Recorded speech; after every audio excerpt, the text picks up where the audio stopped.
So I think that animal universalism, at least as I think of it, is the view that all non-human animals make it to heaven eventually and remain there forever. I think it's an important topic because a lot of us care about non-human animals. So it's an issue of personal interest to us. Many of us have animal companions, dogs, cats, birds, and we want to see them in the afterlife. It may be important for our eternal happiness.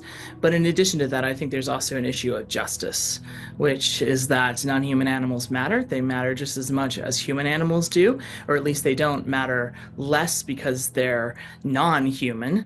And consequently, it matters that they have access to the afterlife and be able to enjoy all of the goods of God's creation, just like human animals are able to do so. So I think that there are a number of arguments for animal universalism, and I've defended some of these in print by myself and with others. But I think, of course, there are arguments beyond just mine. So, for starters, I think they're within the kind of major monotheistic religions of Christianity, Judaism, and Islam. There are scriptural or theological reasons for thinking that non-human animals make it to heaven. So, one example of this, you could think of various biblical passages thinking about the lion lying down with the lamb, talking about God caring about sparrows. Not one sparrow falls to the ground without God's notice. Passages about God being willing to spare cities for the sake of innocent animals who live in them and to forego destroying those cities to preserve or save the lives of innocent animals. There's also a really interesting book that I believe it was 13th century called The Case of the Animals versus Man Before the King of the Jinn, which was by the 13th century sect, Islamic sect called the Brethren of Purity. And in that story, non-human animals are given the gift of speech and they bring humanity to trial for the various sins that have been committed against them. So I think there are, various theological reasons for thinking that God cares about non-human animals, but there are also philosophical arguments, and those to me are some of the more compelling arguments, or at least they're more compelling to me because I'm a philosopher. I can think of six right offhand. So one is what we might call the beneficence argument, and that is an argument that has been developed by the philosopher Dustin Crummett.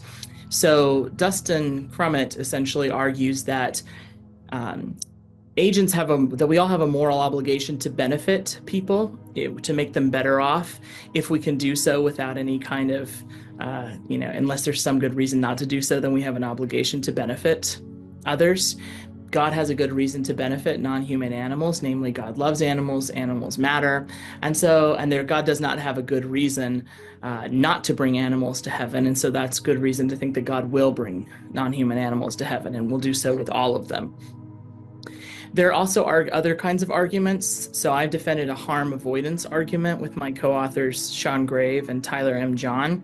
That argument essentially says that because eternal non-existence or an eternal existence in a bad afterlife, a place like hell or purgatory, would be bad for non-human animals, they have a right, or God has an obligation to provide them with a reasonable opportunity to avoid those harms. But since animals, or at least most non-human animals, aren't agents, they don't have moral agency, they're going to just be brought to heaven rather than merely offered a choice of heaven or something like that. I also think there are good arguments from divine love. So the fact that God loves all non-human animals, and loving someone entails doing what's best for them. Or at least, respecting their autonomy. In the case of non-human animals, they either don't have the requisite kind of autonomy to choose something other than heaven, or we just have good reason to think that they wouldn't choose something other than heaven if they reasonably understood what was being offered to them.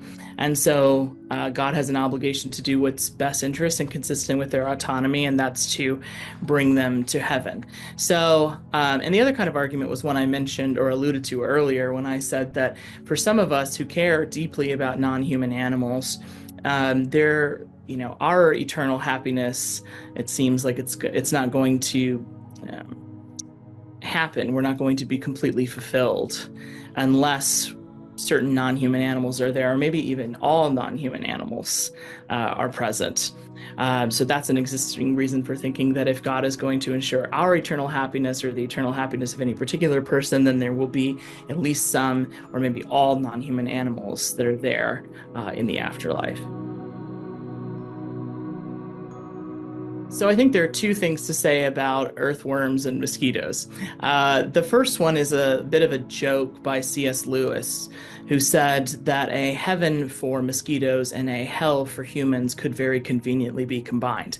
So I think you can be an animal universalist and think that mosquitoes have some kind of place in heaven, even, or a place that's heavenly to them, while also not being a Christian universalist, or human or universalist with respect to human beings. The second sort of consideration I think is relevant is that I think a lot of skepticism about insects and animals like earthworms being in heaven or having, being brought into the afterlife. A lot of those worries or concerns or skepticism is generated by the fact that most people don't think that insects have moral status, that they don't have rights or they don't matter, morally speaking, at least not directly. They might matter instrumentally insofar as they're an important part of an ecosystem or the climate, but they don't matter in and of themselves in the way that other sentient beings do. So I'm somebody who's skeptical that mosquitoes and that various kinds of insects have the relevant kind of moral status that would generate an obligation for God to care for their welfare and bring them to heaven. I'm skeptical that also that plants and other kinds of non-sentient life have that kind of moral status. So I think for people who are skeptical of that view, just say, well, when we talk about animal universalism, what we have in mind is all of the animals that have moral status. And those animals, those are just instances of animals that don't have moral status. So my own tendency is to think that subjecthood is what confers moral status, which is to say having a perspective or having a point of view, the fact that things could go better or worse from your point of view. People like philosophers like Tom Regan have described that as being the subject of a life. Sometimes utilitarians think of it in terms of being they're sentient, they're capable of pain or pleasure. But I really think that fundamentally what it is, what gives someone or something moral status is the fact that they have a perspective, that they are a subject in a relevant sense. And I just don't think that mosquitoes have subjecthood in that way. Now, of course, it could turn out that I'm wrong, and that as our scientific knowledge of mosquitoes increases, we find out that they do have subjecthood. But then I don't see what's so implausible about thinking that it would matter for them to be in the afterlife. If we discover that mosquitoes, for instance, have a really robust sense of self and have all kinds of interests and care about all kinds of things, then it seems to me plenty plausible to think that there would be an obligation on God's part to preserve them in an afterlife. So one kind of consideration that sometimes gets brought up is the question of whether or not non-human animals should be granted or, bestowed a kind of advanced agency, whether they should be deified in the language of some. So people like Richard Swinburne talk about this in some of their older work. They talk about human children and whether or not in order to be, eternally present in heaven, whether human children have to be have their development accelerated to the point where they are moral agents in the way that a typical human adult is a moral agent. And then they can make a decision about whether or not to be in heaven. So some people have proposed that also needs to be the case with non-human animals. I'm skeptical of that proposal for a handful of reasons. One is that I'm not sure that it is metaphysically possible to accelerate someone's development in that kind of way while preserving who the individual is. And even if there were a way of doing that with, say, taking human children and turning them into human adults in a relatively short time span, it's not clear to me that it would be similarly possible to take a non-human animal like a cat or a dog or a gerbil and transition them very quickly into a human-like, an average adult-like intelligence. It seems to me, raises all kinds of worries about whether it is in fact the same person or whether we've just created an entirely different individual, one who is an agent rather than someone else. But the other deeper concern for me is this idea that there needs to be some kind of intellectual assent to, or kind of enjoyment of the afterlife. So Swinburne is another example of somebody who holds a view like this. For instance, he thinks that disabled human, intellectually disabled human beings, that heaven isn't really for them in some respects, because heaven is fundamentally about enjoying the beatific vision, which involves an intense intellectual appreciation of God in all of God's greatness. And that since intellectually disabled human beings can't do that, it's really not the right sort of place for them. It's not a good in which they can participate. I find the idea that a perfectly just and good God would construct an afterlife in a way that excluded relevant goods that are accessible to disabled people and to non-human animals.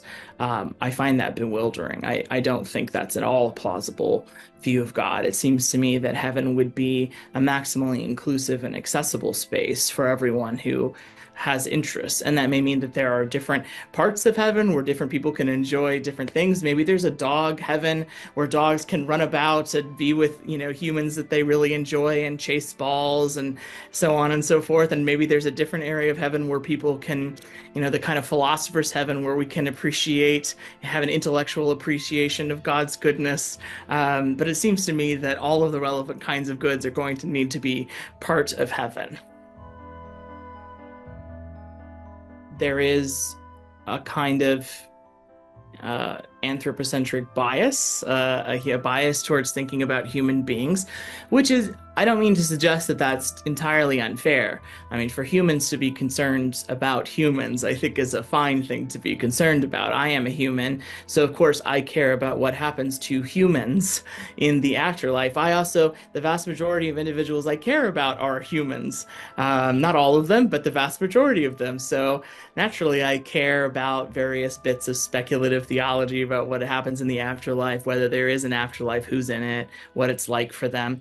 But I also think that for a long time, the idea that non-human animals go to heaven was not discussed because the views of people like Thomas Aquinas and René Descartes held significant sway over Catholic thinking and subsequently over a lot of Christian thinking about non-human animals. So for Aquinas, animals cannot survive death because they don't have rational souls. They have vegetative souls and other kinds of souls, but they don't have the kind of soul that could survive death, whereas human beings do. For people like Descartes, non-human animals are not actually sentient. They act like they're sentient. They act like they're in pain. They act like they're happy. They act like they're sad, but they're not actually experiencing those things. They are more like really cleverly designed machines that mimic those kind of sentient behaviors. They act like they have thoughts and other kinds of mental states, but they don't really. So I think someone like Descartes is probably going to say that there really is no individual to save with respect to non-human animals. Rather, there's just the appearance, or there's a facade of an individual to save. So I think both because people were skeptical about the existence of animal souls, and having a soul was thought to be necessary to enjoy an afterlife, and also because people were skeptical that non-human animals actually were sentient, did have any kind of mental life. Those were reasons for setting them aside and not thinking about them quite as much. I don't really think that the attention came to non-human animals until people like Darwin and others started bringing attention to this problem of natural suffering, the fact that it appears, especially if you accept a kind of like common, scientific view of the history of the world, where for literally billions of years, various species of non-human animals were suffering and dying and being preyed upon, suffering as a result of natural disasters or as a result of engaging with other, not, with other animals, and that is an extensive amount of suffering for such animals to endure, and God would need some justification for permitting that. And I think once those kind of concerns were brought up about nature being red in tooth and claw, you start seeing some other considerations of those issues. So I think it was back in the early 2000s, Michael J. Murray had a book on, I think it was called Nature, Red in Tooth and Claw, Theism and the Problem of Animal Suffering, or something like that. I have it on my shelf here somewhere. And Michael Murray was very concerned about the problem of animal suffering in that book. And also you get examples from people like William Rowe. So when William Rowe started talking about the problem of evil, he at some point developed an evidential version of the argument from evil. And it's very notable that one of his central examples is of a fawn being severely burned, I think struck by lightning or burned, a kind of Bambi story, burned in the woods, and suffers for days on end before finally succumbing to her injuries and dying. And this is an example of natural suffering that doesn't appear to be the responsibility of any particular agent. So you can't just explain it away with a theodicy by appealing to libertarian free will or something like that. But rather, you need some other kind of justification. It's not clear that there is any real justification for God allowing these kinds of animal suffering. So animals work their way into the literature in various places, but I think those are some of the reasons why they weren't a big focus pre-Darwin.